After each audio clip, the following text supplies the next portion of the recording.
Good Tuesday morning. It's Texas Tuesday, as they say on the morning news, and I'm wishing you all a very happy rest of this Tuesday. It's Tuesday morning. It is the 27th of May in 2025, and so much was celebrated this weekend with the passing of Memorial Day one more time. And I hope you all had your cookouts and enjoyed, in some cases, the beautiful weather. We had a lot of rain here, but it was still good enough to cook out for a couple of days, and we had a wonderful time here on the farm. And, of course, I wish you all had remembered what Memorial Day was about and the sacrifices made with the lives of people to keep us free and give us the ability to run out with signs from other countries, flags from other countries, and protest on our university campuses for the Palestinian people, which would be free if it was not for Hamas running their organizations, and they fold down and just do whatever Hamas tells them to do, which is not good for the Palestinian people. But I guess these people on our campuses today do not realize what all of that conflict is about. It's driven by terrorists that are part of Hamas and Hezbollah and always will be. If the Palestinians ever hope to be free, they need to stop voting these people into power and giving them the ability to ruin their lives. But our sacrifices here, as evident in the Arlington Cemetery that was on TV all weekend, and some of the Hollywood takes on World War II and Korean War and so forth, should remind you that these people went and fought for our freedoms and not the freedom to carry or wear on a lapel pin, like some of our Congress do, other countries' flags.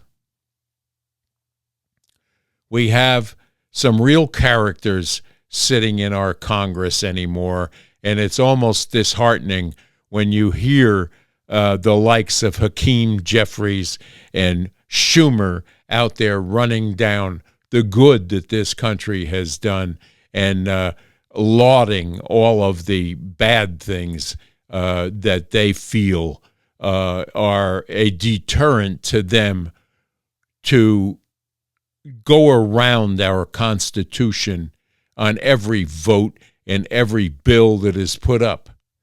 And if they don't get off their duffs and get this thing through the Senate, which they're fighting very hard against, get this big, beautiful bill through so this country can once again rise to the level that it should have been at all along, save for the Democratic side of the aisle and some of the Republicans that should be wearing a Democratic jackass on their lapel pin instead of the Ukraine flag and the Palestinian flags that we see come before the cameras out of our Congress. Enough of that. Well, the big news that's carried through now a week or so in the mainstream media is this Jake Tapper book that came out, and this liar Tapper is now trying to reinvent why the book was written and reinvent the processes that took place while we had non-elected bureaucratic individuals running our country, unbeknownst to any of us out here, because it was so well capped off and covered by the media, such as Jake Tapper, his network, on CNN, MSNBC, and the like. We rail about this all the time, about the untruths and cover-ups, and now the cover-up is trying to be covered up, and the book that exposed it,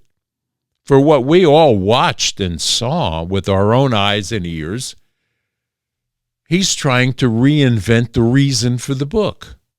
And he's going on other networks and other platforms such as podcasts here on YouTube and Rumble, and trying to justify that he only wrote this book to expose Donald Trump.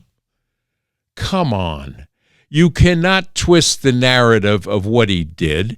He's only out to promote a book that he wrote, and it's backfiring on him because he is the one that propagated all of the cover-up throughout his entire career with Joe Biden and how great Joe Biden was, et cetera, et cetera. And now all of a sudden he has this massive revelation that some nonsense was taking place and that other people were making the decisions and that his cognitive abilities were not there.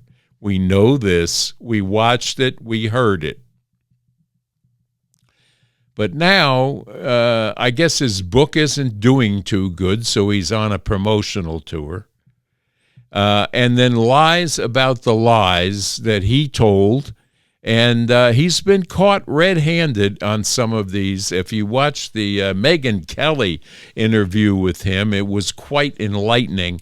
And she did not take his answers as a cover-up truth that he was trying to portray. And if you look at the body language individuals that pick that apart, this Rosas guy pointed out the anger and the clenched fist and clenched jaws when he answered these questions, which indicates to everyone that he full well knew what was going on the entire time, that he was part of the cover-up of the inability of Joe Biden to function as president of the United States. And we all know now that the 25th Amendment should have been used and was not used as it should have been. And it's coming out because there are staffers coming out of the White House now that were in that administration that are admitting to these things.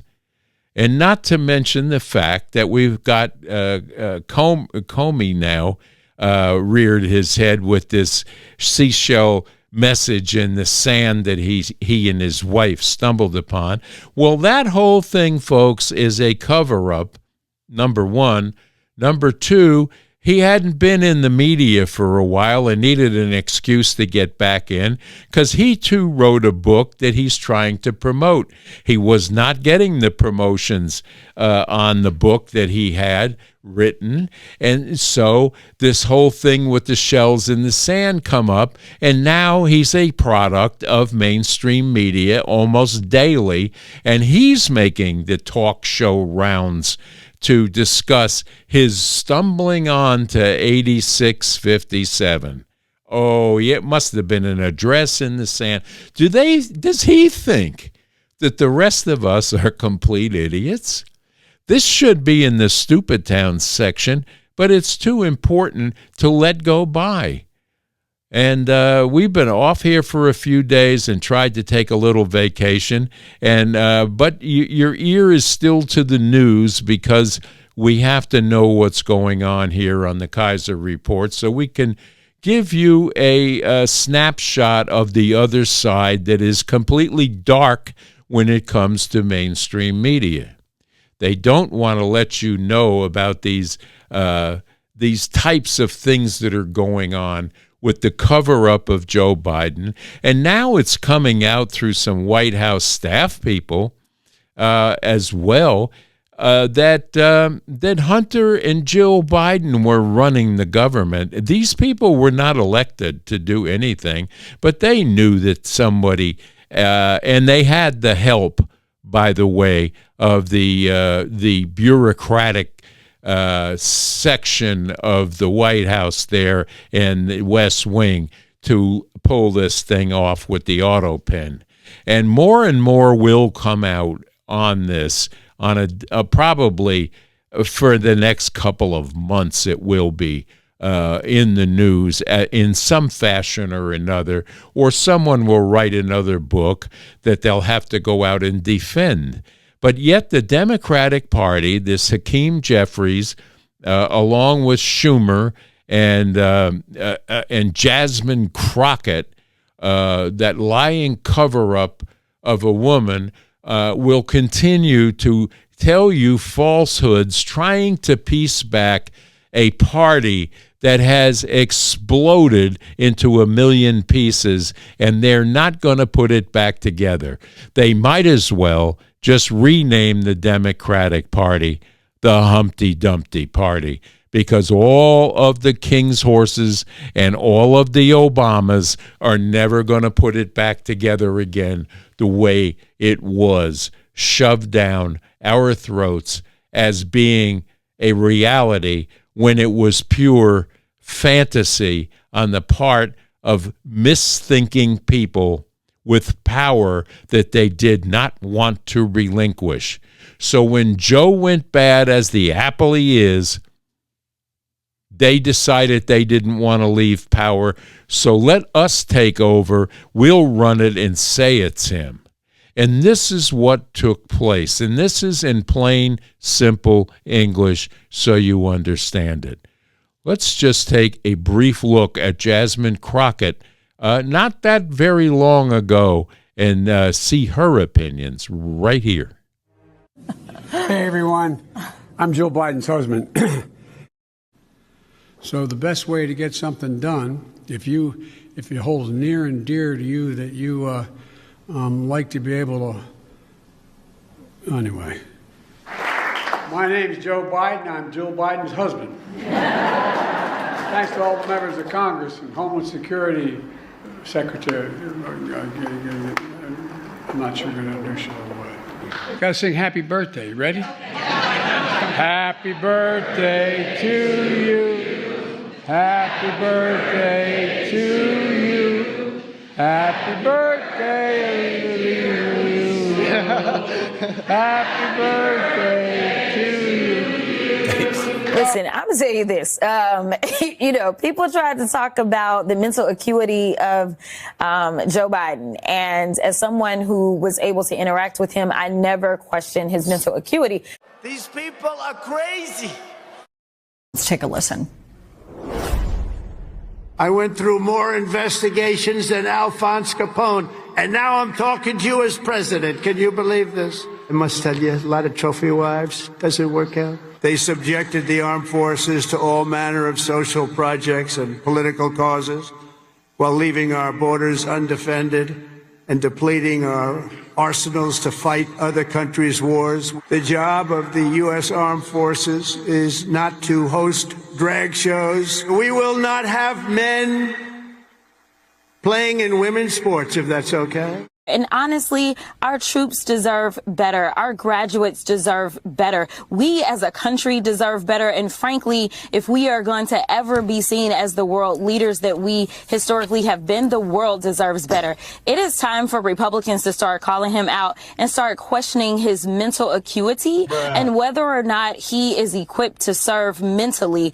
Can you believe this? Thanks to all the members of Congress and Homeland Security Secretary. I'm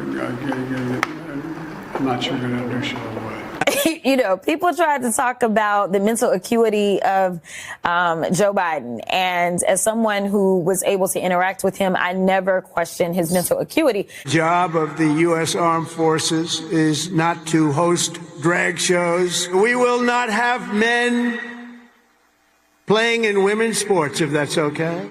It is time for Republicans to start calling him out and start questioning his mental acuity and whether or not he is equipped to serve mentally. These people are sick. They're sick. They're bad people.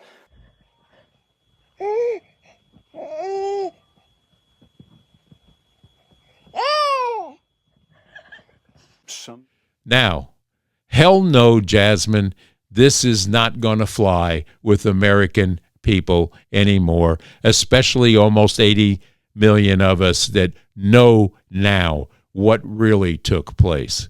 So, Jasmine, you may think that you're the up-and-coming new Democratic face of the party, But in our estimation, out here in reality land, you're not going anywhere. You may keep a seat in the Congress because you can garner up enough votes in your district to keep you there, but you're not rising to the top because you are not the cream. If anything, you are the dregs of what we have in our Congress today. So there you go. Kamala Harris, who was an intricate part of the entire cover-up and had the audacity to get appointed to run for president without a primary, without anybody ever voting, is still out trying to protect her fiefdom so she can make a comeback when she full well knew the decline of her boss, the president, and even cursed him out at one point about not treating her very vice presidential. Well, if you stop and think about it, name one thing that Kamala Harris accomplished as vice president of these United States. I press you in the comments below. Give me one instance that she did something vice presidential in her entire 4 years in that position. You'd be hard-pressed to find anything that she accomplished other than going to some parties and drinking too much. And that, in my estimation, is her total legacy. Well, let's take a look here, and it's not that long ago that these items took place with Kamala. Watch now.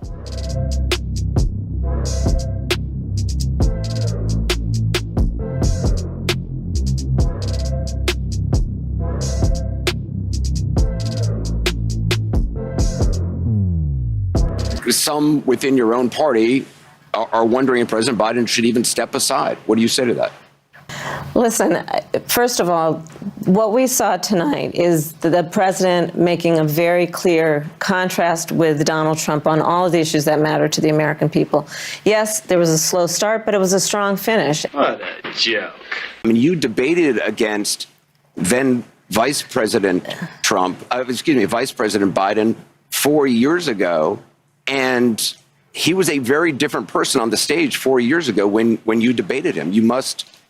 I mean, that's certainly true, is it not? Anderson, the point has to be performance. Look, if we finally beat Medicare. So I'm not going to spend all night with you talking about the last 90 minutes when I've been watching the last 3.5 years of performance. Thousands of tears later. Relative to Vice President Kamala Harris, she has an interview with Anderson Cooper post-debate.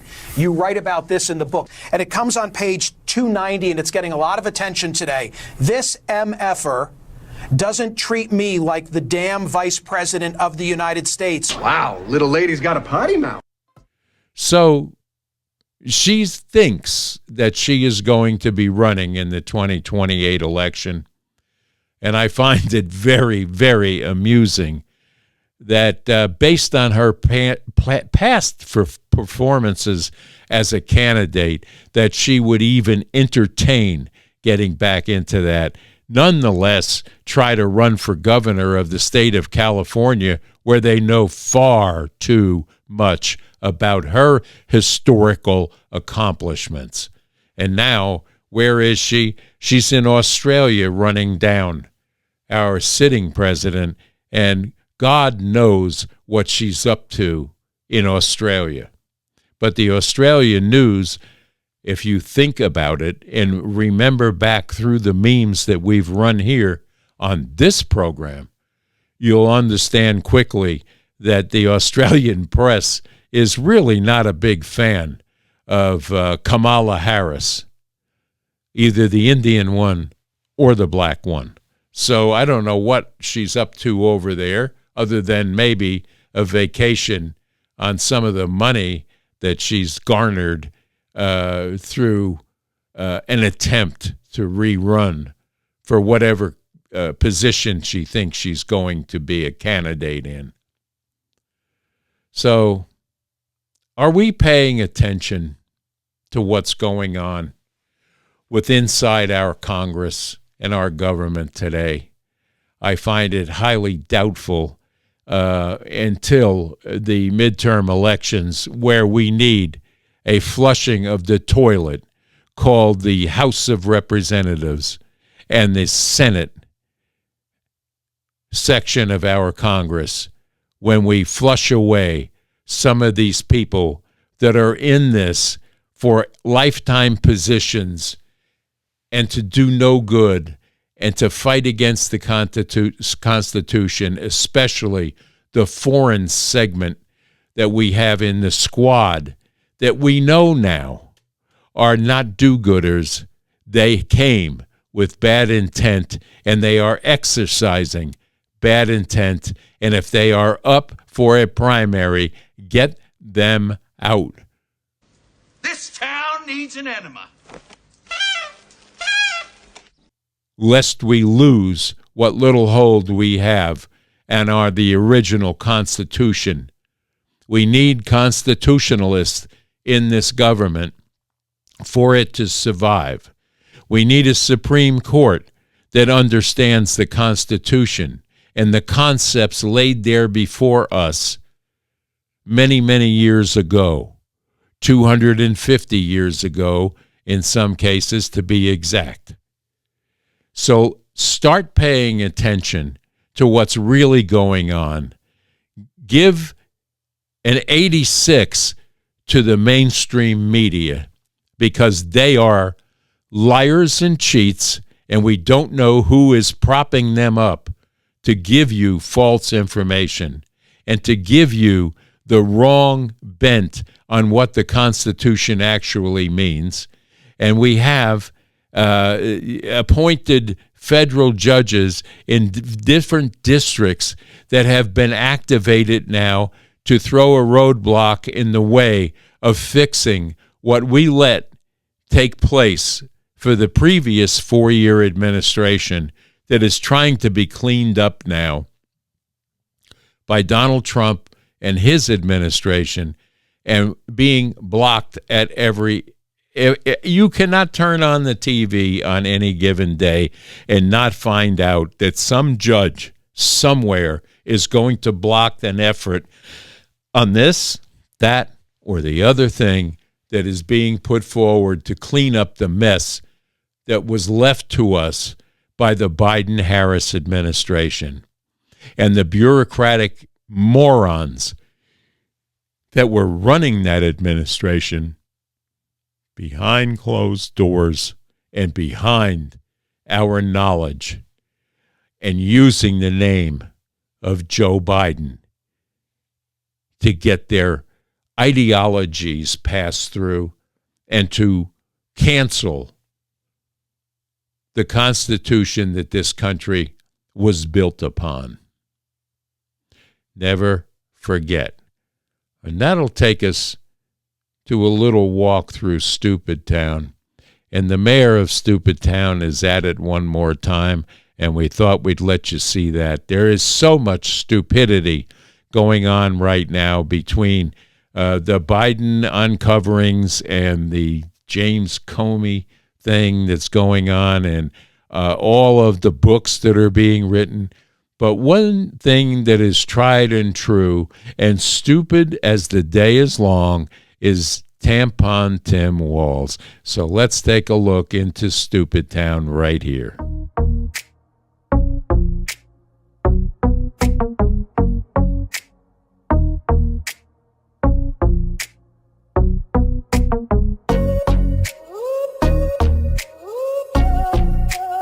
We reduced taxes on seniors and Social Security. We gave back checks to working people.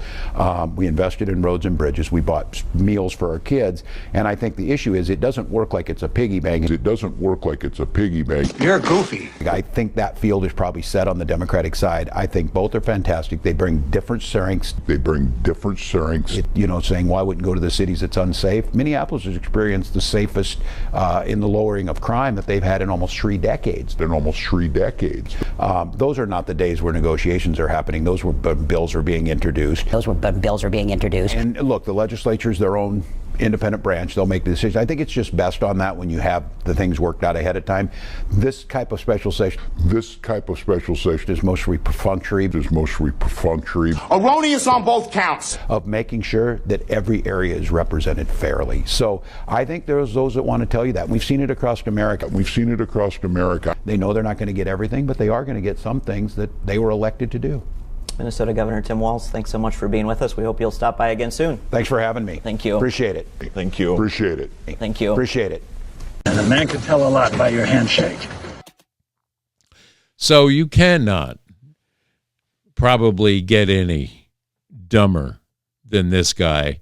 And he actually, along with Buttigieg, thinks that he is going to be running for your president in 2028, along with Buttigieg. And I cannot personally wait for the primaries that take place there, because there'll probably be 76 people that want to run for the Democratic ticket, or the Humpty Dumpty ticket, as I call it.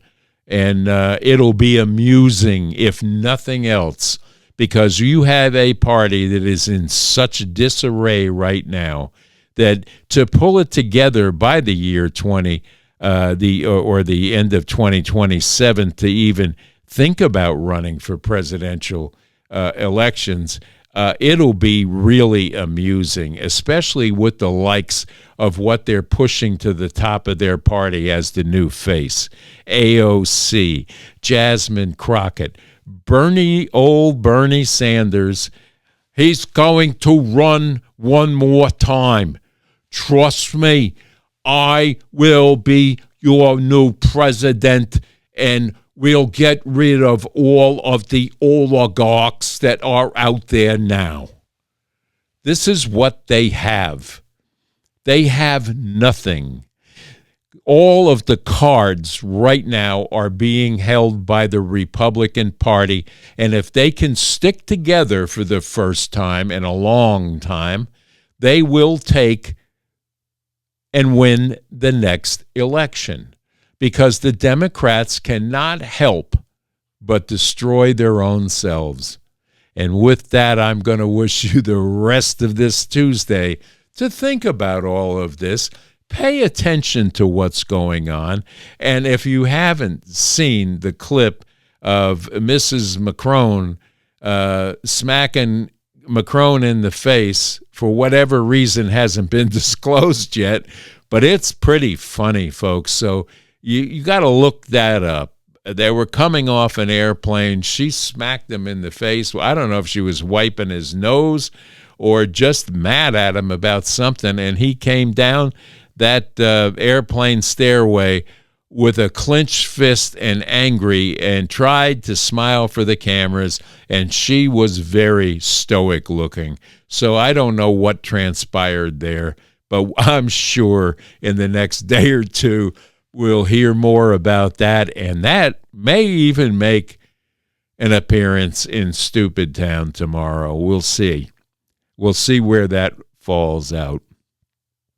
But God bless you all, and remember all those that sacrificed their lives for your freedoms and the freedom of speech that we have in this country, the freedom to say the things we say here, and the freedom even for the ne'er-do-wells that are on our college campuses today, not knowing what they're talking about, not knowing what they're protesting about, and in some cases just being paid to be there. It's kind of interesting. So pay attention. Say a prayer for this administration that they are successful in doing what needs to be done to bring our country back to its full greatness that it had been and tried to be destroyed by a Democratic Party. And remember, they were the party of slavery. They were the party of everything wrong for the longest time and covered it up just like they covered up Joe Biden. And I am not buying the fact that he suddenly is dying of cancer, so you can't pick on him anymore. And you can't look behind the curtain that was there for his entire administration. So with that, we're going to say, God bless you all. Thanks for tuning in, and we'll be back here tomorrow to see what's going on. So until then, stay safe, stay strong, and stay tuned to the Kaiser Report for more interesting information and a look at what really is happening in the world today. God bless. Bye-bye now.